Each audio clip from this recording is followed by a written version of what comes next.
Vamos dar continuidade à nossa Física 2. Hoje nós vamos ver sobre calorimetria. A calorimetria, ela estuda as quantidades de calor trocado entre corpos ou substâncias.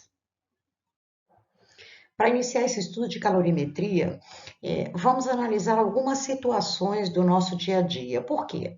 As trocas de calor entre corpos e substâncias é um fenômeno que a gente está acostumado a lidar no nosso dia a dia. Quando a gente usa um termômetro para medir a febre, quando a gente usa uma geladeira para resfriar um alimento, quando a gente usa o fogão, quando a gente usa o micro-ondas para ceder calor aos alimentos, são processos que nós estamos acostumados e esses dispositivos, esses aparelhos, eles não mudam a temperatura quando trocam calor. Eles são capazes de fornecer calor ou de retirar calor e de não alterar a própria temperatura.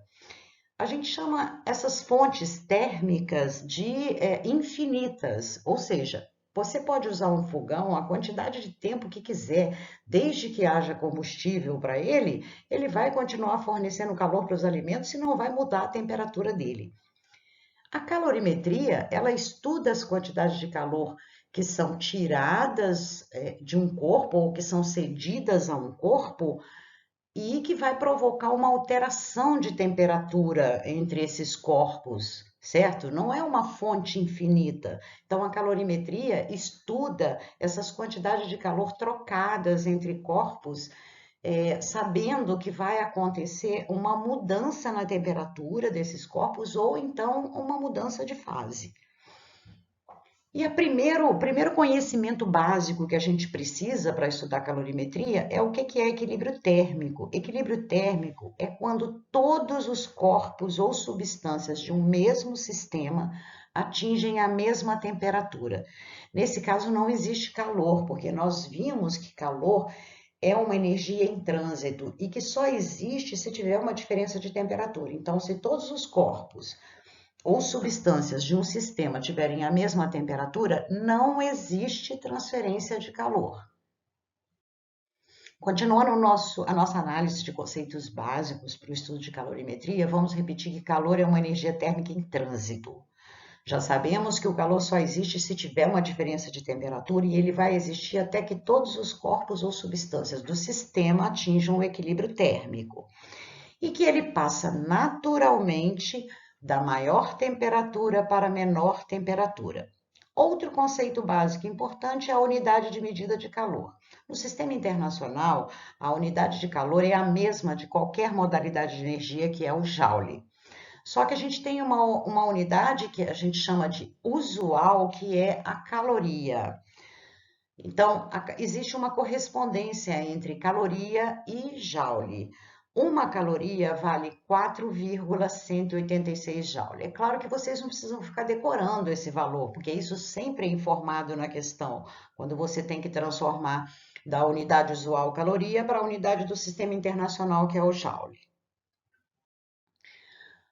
Mas um conceito básico é o calor específico. Como a gente vai estudar as trocas de calor que vão provocar variação de temperatura ou mudança de fase, é necessário que a gente conheça uma característica da substância para que ela sofra uma variação de temperatura ou então para que ela sofra uma mudança de fase. Para sofrer variação de temperatura é o calor específico. O que é o calor específico? É a quantidade de calor necessária para variar de 1 grau Celsius a temperatura de 1 grama de determinada substância. Então, veja bem, calor específico é para elevar de 1 grau Celsius a temperatura de 1 grama.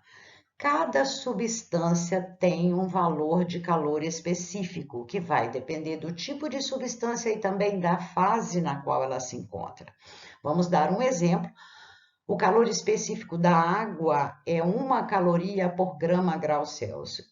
O maior valor de calor específico que tem é o da água pura, 1 caloria por grama grau Celsius, na fase líquida. Ao analisarmos a unidade que define a grandeza calor específico, percebemos que cada grama de uma substância deve absorver mais ou menos calorias para variar sua temperatura de 1 grau Celsius. E como a gente já viu, O da água é o maior calor específico. Capacidade térmica, outro conceito básico importante. A capacidade térmica é a quantidade de calor necessária para elevar de 1 grau Celsius a temperatura de uma determinada massa. Então, veja bem a diferença entre calor específico e capacidade térmica. O calor específico é para 1 grama de substância, a capacidade térmica é para uma determinada massa. Isso significa que ela vai mudar de valor se eu mudar a quantidade de massa que eu colocar para ceder calor ou para retirar calor, certo? Então, a capacidade térmica, ela é calculada pela quantidade de calor dividido pela variação de temperatura, ou então é o produto da massa pelo calor específico, já que ela depende da massa, ok? A unidade de medida da capacidade térmica é caloria por grau Celsius. Analisando a capacidade térmica que nós acabamos de ver, todo corpo que apresenta uma grande capacidade térmica é chamado de reservatório térmico. O que significa ser um reservatório térmico? Significa que precisa de absorver ou ceder uma grande quantidade de calor para ter a temperatura alterada de qualquer valor. Um exemplo de reservatório térmico para o nosso planeta são os mares, que eles são compostos por água, uma grande quantidade de água, e a água é uma substância que tem alto calor específico. Esse produto de alto calor específico por alta massa vai resultar numa grande capacidade térmica, ou seja, ele é chamado de reservatório térmico. Essa característica torna os mares os grandes reguladores da temperatura do nosso planeta. E o último conceito básico que vamos aprender é o calor latente. O que é calor latente? É a quantidade de calor necessária para variar a fase de 1 grama de substância. O calor latente depende da respectiva mudança de fase que a substância está sofrendo. Ele tem valores diferentes para fusão e para vaporização. Sua unidade de medida é caloria por grama. Repare que aqui nós não estamos utilizando unidades do Sistema Internacional, nós estamos utilizando a unidade usual, que é a mais cobrada. Conhecidos os conceitos básicos, vamos analisar agora as quantidades de calor. A gente tem duas quantidades de calor para analisar. Uma que vai provocar mudança de temperatura, que é chamado de quantidade de calor sensível, e outra que vai provocar a mudança de fase, que é chamada de quantidade de calor latente. A quantidade de calor sensível, ela é para mudar a temperatura, então ela é um produto de qualquer massa vezes o calor específico da substância vezes a respectiva variação de temperatura. Repare que aqui não é para 1 grau Celsius, é para qualquer variação de temperatura. E também não é para 1 grama de substância, é para qualquer massa. Então, aqui nós temos a quantidade total de calor para variar a temperatura de uma determinada substância. E a quantidade de calor latente é a quantidade de calor que uma determinada massa necessita para mudar a sua fase. Vai ser o produto da massa vezes o calor latente da respectiva mudança de fase. Como nós estamos estudando e analisando as mudanças de fase também nessas quantidades de calor, é preciso que a gente entenda quais as fases que a substância pode ser encontrada. Elas são encontradas em 3 fases distintas: sólido, líquido e gasoso. Não vamos estudar plasma por enquanto. Na fase sólida, as partículas da substância estão muito próximas umas das outras. Existe uma força de coesão entre elas muito grande, elas ficam muito juntas, não tem condição de se movimentarem. Então, a velocidade dessas partículas é muito pequena, é mais vibração do que velocidade, e a temperatura geralmente é baixa. Na fase líquida, as partículas já estão mais afastadas umas das outras, por isso aquela maleabilidade do líquido. A velocidade das partículas é um pouco maior que no estado sólido, mas ainda não é muito grande. A força de coesão é baixa, por isso essa maleabilidade, e a temperatura é ligeiramente maior que a da fase sólida. E a fase gasosa é onde eu tenho as partículas mais distantes umas das outras. Como elas têm muito espaço entre elas, a força de coesão é praticamente nula. Elas não se juntam, certo? A velocidade dessas partículas é muito grande e a temperatura geralmente é alta. As mudanças de fase, então, vamos analisar quais são. Nós temos a substância na fase sólida, olha, as partículas todas juntinhas, elas têm vibração, não têm velocidade.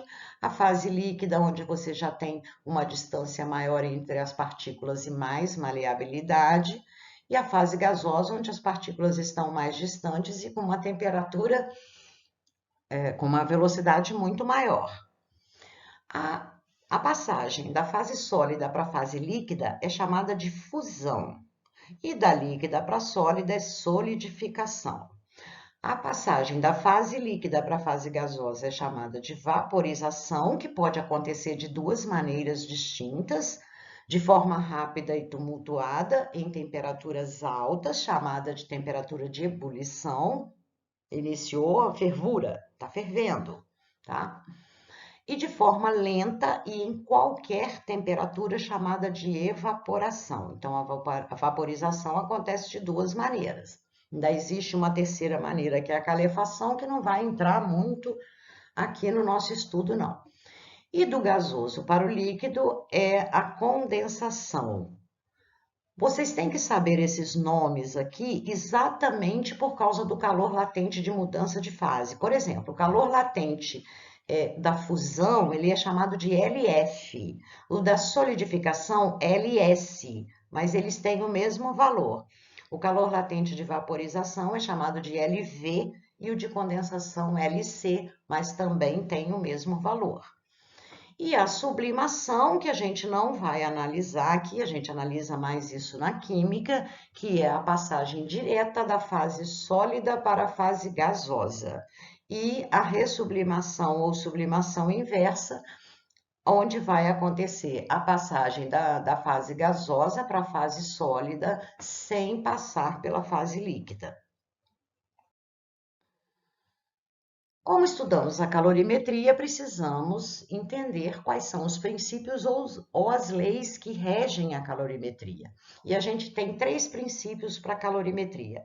O princípio da igualdade das trocas de calor, que diz que, num sistema termicamente isolado, a quantidade de calor cedida pelo corpo de maior temperatura é igual à quantidade de calor recebida pelo corpo de menor temperatura. Então, quantidade de calor cedido mais quantidade de calor recebido é igual a zero. É preciso saber analisar aqui que quando um corpo perde calor, essa quantidade de calor será negativa.